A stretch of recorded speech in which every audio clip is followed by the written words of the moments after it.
고사성어에 상전벽해라고 하는 말이 있습니다. 무슨 말이냐면은 뽕나무밭이 변해서 푸른 바다가 된다, 그런 뜻입니다. 이 말의 의미는요, 세상이 몰라볼 정도로 변하는 것을 이야기하고 있고 세상 일에 덧없다는 것을 가지고 의미하고 있습니다. 우리 잘 알잖아요. 어제까지는 세상의 모든 것을 가진 양 큰 소리 뻥뻥 치던 사람이 하루아침에 나락으로 떨어지고 무소불위의 권력을 가진 사람인 것 같았는데 보니까 감옥에 가고 있어요. 부와 권력의 무상함과 인기의 덧없음과 인간의 업적도 시간 속에 별거 없다 하는 것을 깨닫게 해주지 않습니까? 여러분, 세상은 변하지 않는 게 없어요. 다 변합니다. 다 변해요. 이념도 이론도 윤리도 세태에 따라서 다 바뀌어집니다. 특별히 오늘날 모든 것이 상대화되고 다변화된 시대에는요, 더더욱 그렇지 않습니까? 변하지 않는 게 뭐가 있어요? 다 변해요. 그런데 히브리서 13장 8절을 보면은 예수 그리스도는 어제나 오늘이나 영원토록 동일하시니라 라고 말씀하고 있습니다. 무슨 말입니까? 요동치며 격변하는 세상의 한복판에서 흔들리지 않는 영원히 변치 않는 것이 있는데 그게 누구라고요? 예수 그리스도라는 거예요. 여러분, 가치 있는 게 뭔 줄 아세요? 변하지 않는 거예요. 그게 변하지 않는 가장 가치 있는 거예요. 그럼 우리 어떻게 살아야 되는 거예요? 격변하고 요동치는 세상 속에서 변하지 않는 예수님 붙잡고 살아가는 게 그게 가치 있는 삶이고 그게 지혜로운 삶이다 라는 것입니다. 주님 아니면 해답도 없잖아요. 오늘 본문은 상전과 종에 대해서 말씀하고 있는데 오늘날로 말하면 고용주와 고용인을 이야기하고 있죠.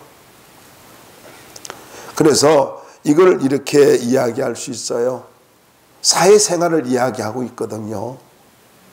그러면은 이건 꼭 사회생활만일까요?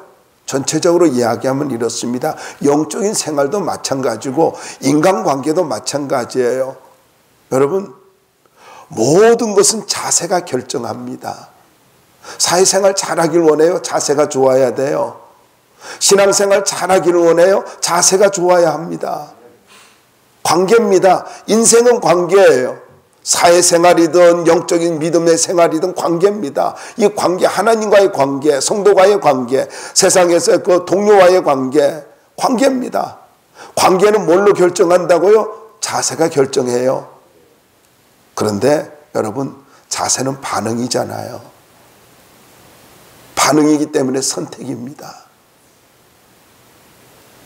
그러니까 내가 어떤 반응을 할 것인가, 이거는 내 선택이라고요. 그 자세가 나쁘다는 것은 선택이 나쁘다는 이야기예요. 믿음이 나쁘다고 하는 것은 믿음의 반응이 안 좋다는 거잖아요. 믿음의 자세가 안 좋다는 거잖아요. 그럼 다르게 말하면요, 믿음이 나쁘다는 것은요, 선택을 잘못하고 있다, 이 말입니다. 그러면은 아름다운 관계, 정말 좋은 관계를 맺으면서 살아가려면 어떻게 해야 되느냐? 주님께 대한 자세를 가져야 된다라는 거예요. 주님을 향한 자세. 이게 무슨 말이냐면은 5절 한번 보자고요. 5절 말씀을 보시면은 함께 읽어볼까요? 시작. 종들아, 두려워하고 떨며 성실한 마음으로 육체의 상전에게 순종하기를 그리스도께 하듯 하라. 자, 육체의 상전과 그리스도를 대비해 놓고 있어요. 종들이 어떻게 살아야 된다고요? 주님께 복종하듯이 살아야 된다. 근데 우리가 이 말씀에서 오해하고 잘못 해석할 수 있는 게 뭐냐면은 두려워하고 떨며라는 말씀이에요. 주경학자 스콧이라고 하는 분은 이 말을 가지고 예수 믿는 사람이 하나님의 자녀로 실수하지 않으라고 애쓰는 모습이다라고 이렇게 설명을 했습니다. 그러니까 사도 바울이 에베소 교회 성도들에게 예수 믿는 사람은 공포심이나 완벽주의자가 아니라, 그러니까 아주 두려워하는 그런 공포심이 아니고 또 완벽주의자도 아니고 자기의 정체성을 알고 언제나 최선을 다하는 사람이 되라, 이 말입니다. 누구를 향해서? 주님을 향해서 하듯이. 그래서 여러분, 가장 멋진 사람이 어떤 사람이냐면요, 자기 정체성을 알고 언제 어디서든지 최선을 다하는 사람이에요. 정체성을 모르니까, 그러니까 잘못된 행동이 나오는 거예요. 가령 친하다고 게으르거나 요령을 피워서는 안 되고요, 적당주의로 자신을 팔아넘겨서도 안 돼요. 여러분, 적당하게 사는 게 뭔 줄 아세요? 자기를 팔아넘기는 거예요. 싸구려로 팔아넘기는 거예요. 눈치 살살 보고 하는 거, 자기 인생을, 자기 가치를 팔아넘기는 거라고요. 신앙도 마찬가지입니다. 조금 더 심하게 표현하면 이겁니다. 신앙생활 적당하게 하는 것은요, 마귀에게 내 인생을 가지고 팔아넘기는 것과 같은 거예요. 최선을 다하는 사람은 하나님이 알아주십니다. 고린도서에 나와요. 최선을 다하는 사람은, 이러한 사람은 하나님도 알아주시느니라. 결국에는 이런 사람은 사람도 알아주게 됩니다. 그런데 최선을 다하는 사람의 특징이 뭐냐면은 여기에 있는 말씀대로 언제나 성실하다라는 것입니다. 최선을 다하는 사람의 특징이 뭐라고요? 성실한 거예요. 그러니까 이 성실하다라고 하는 말을 가지고 성실한 마음으로 라는 말이 나오잖아요. 주경학자 우드라는 분은 두 마음을 품지 않고 오직 한 마음으로 섬기는 것이다, 이렇게 표현을 하고 있습니다. 우리나라 말에 면종복배라는 말이 있지 않습니까? 앞에서는 순종하는 체 하는데 속으로는 딴 마음을 먹고 행동하는 이중적 자세를 가지고 있죠. 앞에서는요 웃어요. 네 하면서 웃어요. 비즈니스 웃음을 웃어요. 그런데 이게 뭐라고요? 면종복배래요. 근데 두 마음을 갖고 있는 거예요. 여러분, 두 마음을 가지고 있으면은요 절대로 성실할 수가 없습니다. 가정도 건강해지질 않아요. 그리고 인간관계도 좋아질 수가 없어요. 근데 문제는 이겁니다. 두 마음을 갖고 있으면은, 그러니까 이중적 자세를 가지고 있으면은, 그러면은 자기 자신과도 조화를 이룰 수 없다라는 거예요. 이게 심각한 문제죠.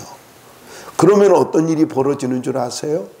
자기 자신과도 조화를 이루지 못하면은 두 마음을 품은 자, 야고보서를 보세요. 두 마음을 품은 자는요 하나님께 받기를 기대하지 말라.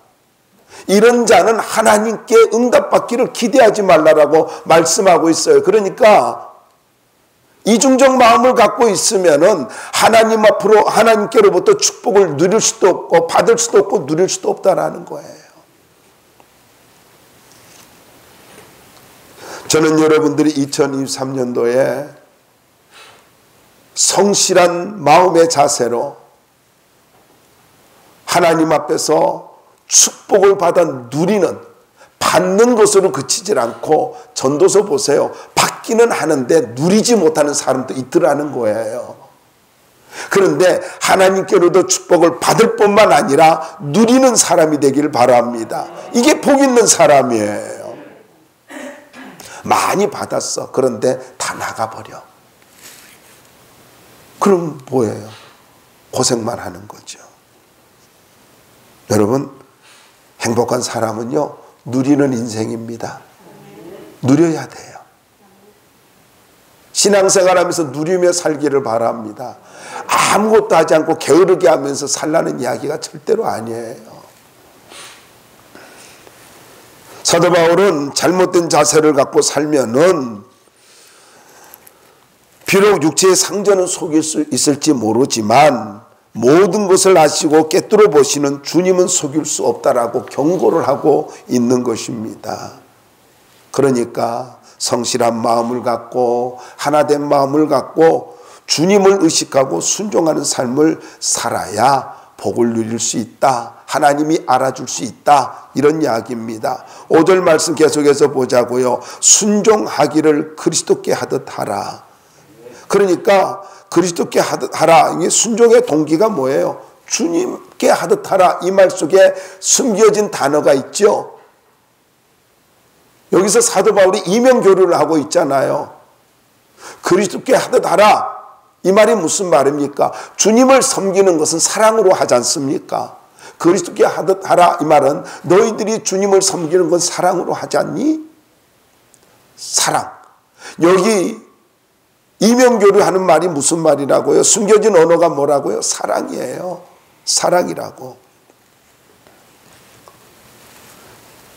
순종의 대상이 주님, 눈에 보이지 않는 주님이듯이 눈에 보이는 윗사람에게도 사랑의 자세를 갖고 섬기라는 이야기입니다. 친밀하고 인맥이 있다는 이유로 질서와 권위를 무시하고 무례하거나 게으르게 행동해서는 안 된다라는 이야기입니다. 언제나 주님 의식하고 믿음의 자세를 갖고 즐겁게 순종하며 살면 땅의 아름다운 소산을 먹을 것이라고 말씀하고 있고, 이게 이사야서 1장 19절에 나오잖아요. 행복한 인생을 누리며 살게 될 것이라고 욥기서 36장 11절에 말씀하고 있잖아요.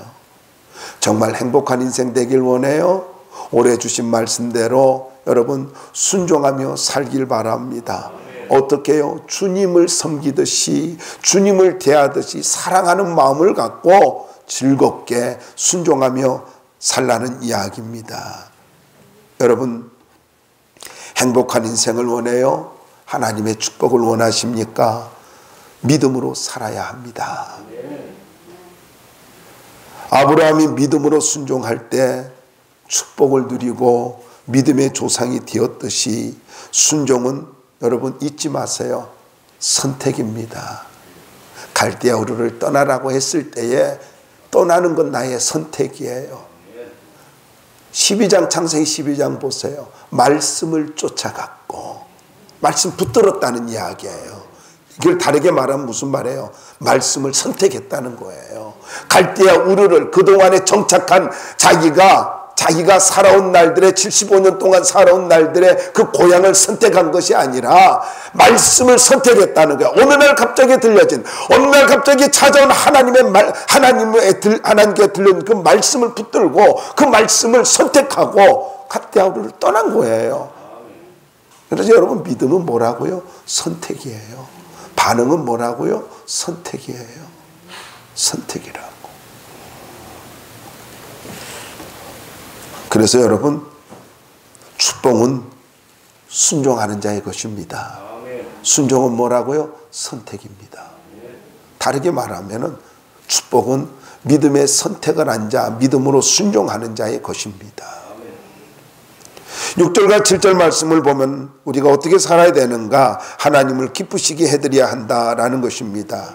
6절 한번 읽어볼까요? 시작. 눈가림만 하여 사람을 기쁘게 하는 자처럼 하지 말고 그리스도의 종들처럼 마음으로 하나님의 뜻을 행하고. 자, 이 병행 구절이 골로새서 3장 22절입니다. 이 말씀과 병행하고 있는 구절이 뭐냐 하면, 병행 구절이 골로새서 3장 22절인데 제가 읽어드릴게요. 종들아, 모든 일에 육신의 상전들에게 순종하되 사람을 기쁘게 하는 자와 같이 눈가림만 하지 말고 오직 주를 두려워하여 성실한 마음으로 하라. 여기에 동일한 말씀이 나와요. 눈가림만 하지 말래요. 눈가림만. 그러니까 눈가림하고 마음으로라는 말을 지금 대비시키고 있지 않습니까? 그리고 사람을 기쁘게 하는 자와 그리스도의 종이라는 말을 서로 대비시키고 있어요. 그러니까 사도 바울은 이 에베소 교회 성도들에게 모든 일에 있어서 진짜 그리스도의 종처럼 살아야 된다, 이걸 이야기하고 있어요. 그런데 눈가림만 하여라는 말은 다 아는 단어지요. 주인이 보는 눈앞에서만 행하는 섬김이라는 뜻입니다. 사전을 찾아보니까, 이 헬라어를 찾아보니 그래요. 주인이 보는 눈앞에서만 행하는 섬김. 그러니까 당시에 로마시라고 하는 이 도시의 인구의 3분의 1이 되는, 노예가 3분의 1이 되는데, 이 3분의 1이 되는 노예의 숫자가요 20만에서 30만이라고 합니다. 그래서 뭐 크게 잡고 30만이라 하면은 로마시의 인구가 90만이 되겠죠. 뭐 20만 하면 60만이 되겠죠. 제가 볼 때는 고린도라고 하는 도시가 60만이었으니까 여기보다는 더 많지 않았을까, 그런 생각을 해요. 근데 이렇게 20-30만 명의 노예들 중에서 많은 사람이 구원을 받았단 말이에요. 근데 이렇게 구원을 받았는데 그 중에는 이제 주인들도 구원을 받은 사람이 있었겠죠. 성경에 보면 있잖아요. 그러다 보니까 자기 주인이 예수 믿었어요. 자기는 노예예요, 여전히. 근데 주 안에서 이제는 형제가 되었잖아요.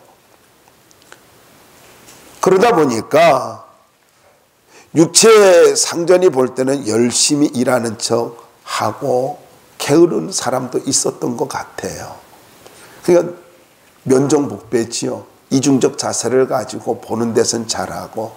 근데 참 그 희한한 거는요, 이렇게 보는 데서 하는 사람은 꼭 보면 주인이 뭔 일을 하면 꼭 주인이 봐요. 성실한 사람은 잠깐 화장실 갔다 올 때 꼭 주인이 와요. 어디 갔어 이놈은? 이놈 맨날 화장실 가네. 이러지 않습니까? 이런 일이 있어요. 그래서 성실한 사람이 억울할 때가 참 많이 있습니다. 그래서 또 성실하면요, 게으른 사람이 못 견뎌해요. 너 때문에 내가 너무 힘들다 말이야. 이래요. 경험 안 해보셨습니까? 저는 경험했습니다. 이 말씀 설교 준비하다 안 하려고 했는데 떠오르겠는데 안 하려고 했어요. 뭐냐면은 제가 군대 생활에서 이걸 잘 경험했는데, 뭐 하루에 한 3시간 정도 자고 뭐 근무하고 그랬어요. 그리고 설교 준비하고 새벽 기도 가서 설교하고 한 3년간을 그렇게 일주일에 뭐 3번부터 한 5번까지 뭐 이렇게 설교를 했어요. 그러다 보니 나는 자연적으로 근무하고 취약 시간에 근무하고 또 새벽 기도 가서 설교하고 그리고 모닝 코러스 돌고 그리고 부대에 내려와서 오면 시간이 많아요. 일 한 30-40분 남아요. 그러면은 열심히 청소해 놓고 그래요. 근데 같은 교회를, 그러니까 그리스도인이라 하는 그 교회 다니는 사람이 어느 날 나를 가지고 화장실 뒤로 부르더라고요. 근데 군대에서 화장실 뒤로 부르면 우리 시대는 그거에 그 기합이에요. 그 하는 말이 뭐냐면은, 야, 네가 그렇게 열심히 하니까 내가 괴로워서 미치겠다 그래요. 고참들이 자기를 자꾸 뭐라 하니까 너는 왜 쟤처럼 안 하느냐고 자꾸 뭐라 하거든요. 근데 걔는 꼭 일어나면은, 교회 다니는데 꼭 일어나면은요, 워커를 신발 끊으면서 꼭 담배를 안 대 피워요. 고참들 눈에 얼마나 얄밉겠어요. 내가 봐도 미운데. 그래가지고는요, 저를 얼마나 힘들게 하는지 몰라요. 근데 걔가 또 주일날이면 그렇게 열심히 또 교회 가요. 그게 참 힘들었어요. 그런데 나중에 그러더라고요. 내가 너 같으면 예수 믿겠다고. 다른 사람들이요. 저놈 같으면 안 믿겠는데 너 같으면 내가 예수 믿겠다고. 그래서 참 보람이 있었어요. 여러분, 좀 불편해도요, 성실해야 돼요. 자세가 좋아야 돼요. 조금 뭐 이렇게 육신을 아끼려고 뭐 이 불이익을 당한다고 생각하고 손해본다 생각하지 말고 좀 손해보며 살아요. 그게 좋은 거예요. 눈가림만 하면 안 된다라는 것입니다. 여기 당시에 이 노예들이 그랬던 모습이 있었던 것 같습니다. 그러니까 예수님의 종은 마음을 다해서 하나님을 기쁘시게 해드리는 자처럼 그렇게 살아야 된다는 거예요. 지금 하나님이 보고 계신다. 그리고 하나님의 뜻이 무엇인가? 이걸 생각하면서 행동해야 된다라는 것입니다. 직장에서 마찬가지예요. 참 신기한 것은요, 좀 힘든 것 같아요. 그런데 주어진 일이 많아요. 너무 피곤할 정도로 많아요. 근데 성실하게 하잖아요. 하나님을 의식하고 하나님께서 뜻이 있을 거야 하고 이렇게 일을 하다 보면은 때가 되면은요, 하나님이 보상해 주시고 그리고 사람도 인정해 준다는 거예요. 그래서 좀 어려운 일이 있다 할지라도 너무 어떤 자기중심적으로 살지 말고 사람 눈치 보면서 적당주의로 살아서는 안 된다라는 겁니다. 성도는 믿음으로 살아야 됩니다. 언제 어디서든지 누구 앞에서든지 믿음으로 살아야 돼요. 좀 손해보더라도 믿음으로 살아야 된다라는 것입니다. 특별히 기쁜 마음으로 라는 말은 호의로서 친절하게 라는 이런 뜻인데, NIV 성경은 전심으로, NLT라고 하는 성경이 참 멋있더라고 번역을 잘했어요. 열정을 가지고 이렇게 번역을 했어요. NLT라는 성경이 있는데 저는 이게 참 번역의 은혜가 돼요. 여러분, 예수 믿는 사람은요 뜨뜻미지근하게 사는 거 아니에요. 열정을 갖고 사는 거예요. 좀 불편해도 열정을 갖고, 기도를 해도 열정적으로 하고, 예배를 드려도 열정적으로 하고, 열정이 있어야 돼요. 열정이 있어야 된다고. 패션이 있어야 된다고요. 열정이 있어야 된다고. 표준 세번역은 기쁜 마음으로 이렇게 번역을 했습니다. 그러니까 사도 바울은 에베소 교회 성도들 중에 노예로 구원받은 종들이 사람의 마음에 들기 위해서 눈치를 보면서 행동하지 말고, 위선적으로 충성하지 말고, 강제로 시킬 때까지 시켜야 일하지 말고, 하나님께서 중심을 보시기 때문에 중심을 보시는 하나님을 의식하고 열심히 살라는 거예요. 열정을 갖고 살라는 거예요. 이걸 조금 어려운 말로 표현하면은 신전의식이라 이렇게 말합니다. 하나님 앞에서 갖는 생각, 의식이라는 것, 이걸 코람데오라고도 이야기합니다. 신전의식, 코람데오 의식이 있어야 돼요. 그래서 기쁘게 자원하는 마음으로 섬겨야 된다. 예배도요, 자원하는 마음이 있어야 돼요. 마지못해 드리는 거 하나님 기뻐하지 않아요. 여러분, 직장 상사나 사장님이 있다 해도요, 내가 잘 알고 같은 교회 성도라고요, 그래서 함부로 해요? 아니에요. 무리하면 안 되고 성실해야 됩니다. 그리고 하나님을 의식하고 행동해야 된다라는 것입니다. 그럼 저는 이렇게 생각해요. 정말로 주님을 잘 섬기는 게 뭐냐? 오늘 내게 주어진 일이 하나님이 허락한 일이다 생각하고 열심히 사는 거예요. 오늘 내게 주어진 일이 하나님의 일이다. 그래서 주님을 섬기듯이 기쁘게 자원하는 마음을 갖고 열정을 갖고 일을 하는 것, 이게 바로 기독교인의 직업의식입니다. 직업의식이에요. 이게 직업정신이라고. 열정이 있어야 돼. 예수 믿는 사람은 어느 직장에 가든지 열정이 있어야 돼요. 패션이 있어야 된다고. 교회에서 전도하고 기도하고 예배하는 것만 주의 일이 아니라 내게 주어진 일이 주의 일이라는 걸 믿고 행동할 수 있기를 바랍니다. 자, 자세가 좋을 때 어떤 일이 있을까요? 8절 말씀 한번 보자고요. 8절 한번 읽어볼까요? 시작. 이는 각 사람이 무슨 선을 행하든지 종이나 자유인이나 주께로부터 그대로 받을 줄을 알미라. 자, 자세가 좋을 때에 하나님의 보상이 반드시 있다라는 것입니다. 그런데 여러분, 이 말씀을 보면은요, 종이나 자유인이나, 이 자유인은 자유인으로 태어난 사람을 말하는데, 출생서부터 자유인이든지 아니면은 태어날 때부터 종이든지 뭐 어떤 사람이든지 간에 여기 반드시 앞에 나오는 말이 뭐야? 각 사람이 무슨 선을 행하든지 이겁니다. 그러니까 선하게 살아야 돼요. 악하게 살면 안 된다는 거예요. 선을 행한 대로 하나님의 보상이 주어진다라는 것입니다. 믿음으로 살지 않으면서 하나님 나한테 왜 이러는 거예요? 가끔 그래요. 신앙생활 엉망으로 해놓고 나서 그러면서 하나님 살아계신다면 왜 이래요? 그럽니다. 저는요, 당연하다고 생각해요. 하나님 살아계시니까 그러는 거예요. 하나님 하나님 살아계시니까 그런 일이 내게 오는. 여러분 절대로 우연이 없어요. 절대로 우연이 없다고 여러분에게 강조하고 싶어요. 여러분 그런 만큼 하나님께서 역사하는 게 다릅니다. 아시겠어요? 절대로 우연이 없어요. 잘 기억하세요. 뭐 어린아이에게 하나님께서 뭐 부모가 엄청난 일을 시키질 않잖아요. 어린아이에게 원하는 건 뭐예요? 이리 와봐 하면 손 내미는 거.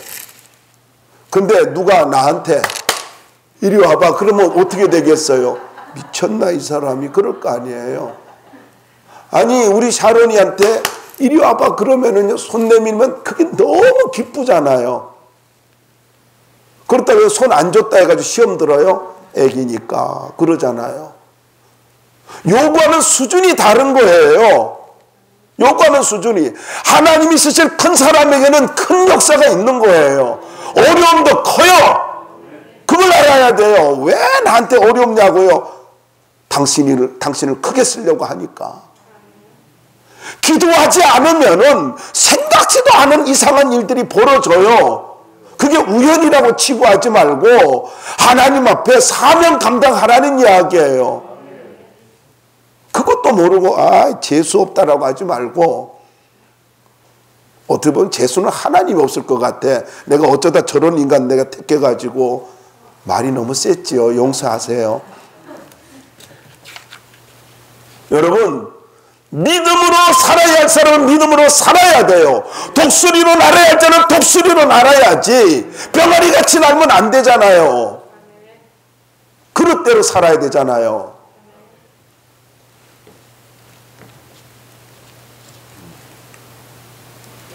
여기 말씀 보면 그대로 받을 줄 알미라 이렇게 말하고 있잖아요. 그대로 받을 줄 알미라. 안 돼요. 확신에 차잖아요. 그대로 받는데요. 근데 이 말이 언제 어떤 때 사용되는 말이냐면은 보상과 형벌을 할 때 사용되는 말이에요. 그대로 받는다라는 말은. 그러니까 1차적으로는 주님이 재림하실 때 사람들이 행한 대로 심은 대로 살은 대로 하나님께서 보상해 주는 거예요.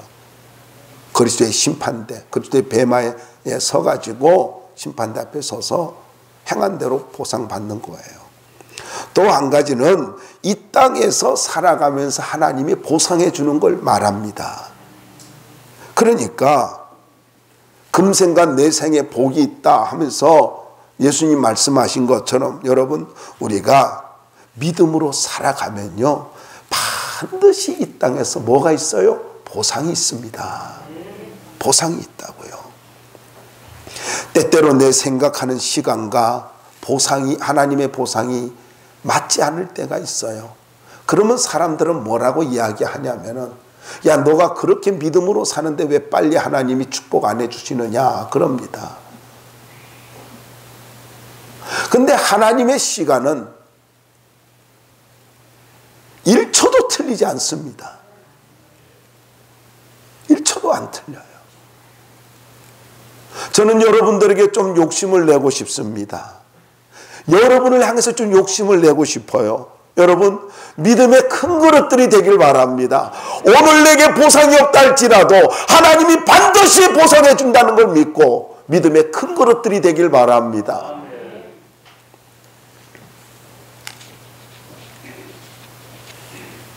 요즘 제가 자주 하는 말이 있잖아요. 성도는 낙심하는 사람이 아니에요. 낙심이라는 말이 무슨 말이라 그랬어요? 악에게 굴복한다라는 뜻이에요. 마귀에게 굴복한다는 뜻이 낙심, 그냥 실망했다 이런 뜻이 아니에요. 낙심이라는 단어는 그것은 악에게 굴복한다, 용기를 잃다 이런 뜻이에요. 그러니까 여러분 내가 낙심하는 순간 마귀가 얼마나 기뻐하는가를 알아야 돼요. 비록 힘든다 할지라도 하나님의 보상이 있습니다. 잘 보여주는 데가 있잖아요. 이스라엘 백성들이 430년 동안 애굽에서 노예 생활했잖아요. 근데 출애굽을 할 때 어때요? 그의 자녀들에게까지 은금 패물을 다 주도록 하나님께서 보상해 주잖아요. 그게 어디서 알 수 있어요? 그 뭐 성경에 있습니다만은요. 얼마나 많이 받았는지요.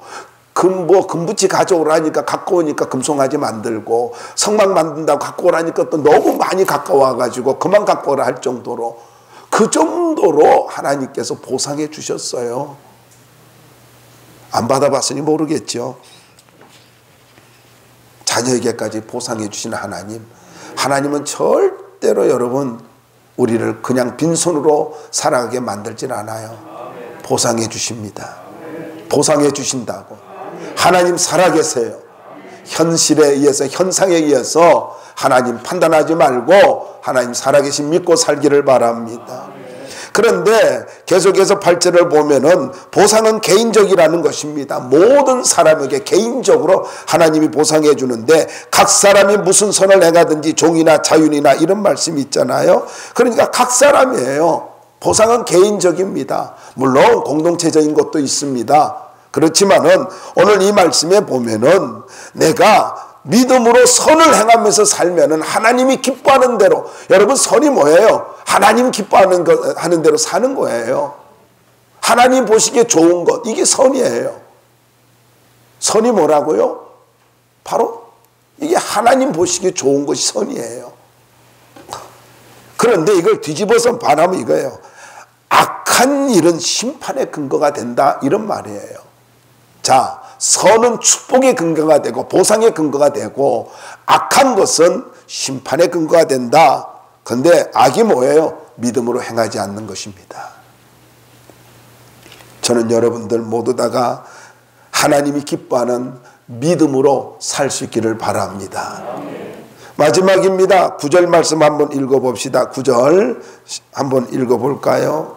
9절입니다. 시작.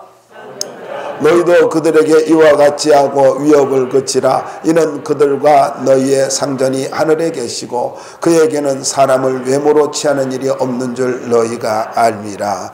자, 하나님은 중심을 보신다라는 것입니다. 잘하는 말이잖아요. 근데 상전들아 위협을 그치라 했는데, 이 위협이라고 하는 말은요, 협박, 공갈이라는 뜻이에요. 옛날 성경에는 공갈을 그치라 아주 셌어요. 너무 말이 세서 그런지 위협이라고 이렇게 바꿨어요. 그러니까 이와 같이, 이 말은요, 이와 같이 이 말은 상전도 종들과 동일하게 하나님께서 판단하시고 보상해 주신다라는 것입니다. 그러니까 종이든 상전이든 누구든지 간에 보상은요, 하나님께서 동일한 기준에 의해서 적용을 한다는 거예요. 동일한 적용. 그러니까 이렇게 생각해야 된다는 거예요. 사회적 지위나 권력을 가지고 악용하지 말라는 거예요. 오늘 나에게 사회적 어떤 포지션이 주어졌어요. 나에게 어떤 물질이 주어졌어요. 그래서 내가 특별한 사람이라고 착각하지 말라는 거예요. 청직이라는 거예요. 청직이라고. 좀 살만하면 게을러지는 게 이게 아니라 청직이라는 거예요. 하나님께서 물질을 맡겨주는 대로, 사명을 주어지는 대로, 아니 이렇게 이야기할 수 있어요. 하나님께서 어떤 사회적 포지션을 줬어요. 하나님께서 어떤 물질을 줬어요. 그만큼 나는 하나님 앞에서 청직의 의식을 가져야 되고 더 열심히 주님 섬겨야 된다는 거예요. 우리 중에 하나님께서 넘치는 복을 주셨어요. 그러면은요, 더 열심히 주님 섬겨야 되는 거예요. 하나님이 편안한 환경 주셨어요. 하나님 물질의 복을 주셨어요. 그러면 더 열심히, 건강 주셨어요. 더 열심히 주님 섬겨야 된다는 거예요. 청지기로 살아야 된다라는 것입니다. 여기 외모로 사람을 취하지 않는다라는 말은 차별 대우라는 뜻이 있고 편파성이라는 뜻이 있고 편애라는 뜻이 있어요. 하나님은 절대로 사람을요 차별 대우하는 분이 아닙니다. 가끔 잘 유치한 사람을 볼 수 있어요. 교회도 돈 있어야 가. 자기가 돈의 노예가 되니까 그런 소리 하는 거예요. 하나님 무슨 돈이 필요해요? 여러분의 뭐 콜리게 같은, 어른으로 말하면 콜리게 같은 돈이 하나님 뭐 필요해요? 미안합니다. 콜리게 해라 해서. 하나님은 그 아무 의미가 없어요. 부하기가 다 주께로 말미암는 거고 하나님이 주시니까 누리고 있는 거예요. 근데 내 거라고 생각해요. 아니에요. 생명, 건강 내 거 아니에요. 보세요. 정말로 여러분의 것이라면 건강 여러분 마음대로 돼야 될 거 아니에요. 자식 여러분의 것 아니잖아요. 조금만 문제 생기면 어때요? 아이가 아프면은요 난리잖아요. 왜 자꾸 자식이 우상이 되어지고 물질이 우상이 되어져요? 어느 때 자기 자신이 자꾸 우상이 되어져요. 미안합니다. 한 몇 주, 거의 3주째, 거의 한 달 가까이 지금 제가 목 디스크로 인해서 계속 힘들어요. 오늘 잠을 2시간밖에 못 자고 왔는데, 그런데도 그냥 기도하는 거예요. 주님, 제 아픔이 하나님 말씀을 전하는데 방해가 되지 않도록 붙들어 달라고. 아파 보니까요, 잠을 못 잘 정도로 아파요. 그런데 뭐 아프다고 해가지고 있으면 잠을 안 자니까, 못 자니까 그냥 바깥에 나가서 성경 읽는 거예요. 나가서 또 계속 엎치락뒤치락 집사람 깨니까 나이 들어서 눈치는 또 있어야 되잖아요. 그래가지고 바깥에 나가서 성경 보는 거예요. 거실에 나가가지고. 여러분, 건강도 주님 주시는 거예요. 그래서 계속 회개하고 있어요. 하나님, 내가 몸 관리 잘못한 거 용서하십시오. 고쳐주시면은 더 열심히 말씀 연구하고 목양에 열심히 하고 성도들 위해서 기도하겠습니다. 아프니까 못하는 게 너무 많아요. 여러분, 자만하지 말아야 돼요. 자만하지 말아야 돼요. 하나님 살아계십니다. 하나님 중심 보십니다. 내 거 없어요. 다 하나님 거예요. 내 인생도 하나님 거라고. 감기만 걸려도 예배 못 드리잖아요. 조금만 몸 아파도 예배 못 드리잖아요.